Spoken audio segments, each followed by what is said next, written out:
গাড়ির হেডলাইটের লেভেলার সম্বন্ধে কি জানেন? চলুন দেখাচ্ছি। দেখুন, এটাকে বলে হেডলাইটের লেভেলার। 0, 1, 2, 3, 4 এবং 5 পর্যন্ত নাম্বার দেয়া রয়েছে। এগুলোর কি সিগনিফিকেন্স সেটা এবার বলি। 0টা হচ্ছে ডিফল্ট, এর মানে হচ্ছে হেডলাইটের বিম হাইয়েস্ট লেভেলে সেট করা রয়েছে, অর্থাৎ গাড়িতে যখন শুধু ড্রাইভার থাকবে বা তার সাথে ম্যাক্সিমাম একজন কো প্যাসেঞ্জার থাকবে তখন এই 0টা ইউজ করতে হবে।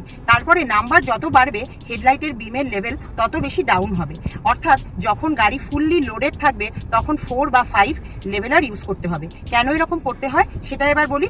কারণ যখন গাড়ি ভারী হয়, গাড়ির পেছন দিকটা বসে যায় অর্থাৎ সামনের দিকটা উঠে যায়, তখন হেডলাইটের থ্রোটা অটোমেটিক্যালি ওপর দিকে চলে যায়। তখন সেটা আমাদেরকে ওই লেভেলারটাকে দিয়ে ডাউন করতে হয়, যাতে করে উল্টো দিক থেকে আসা ড্রাইভারকে ব্লাইন্ড না করে দেয়।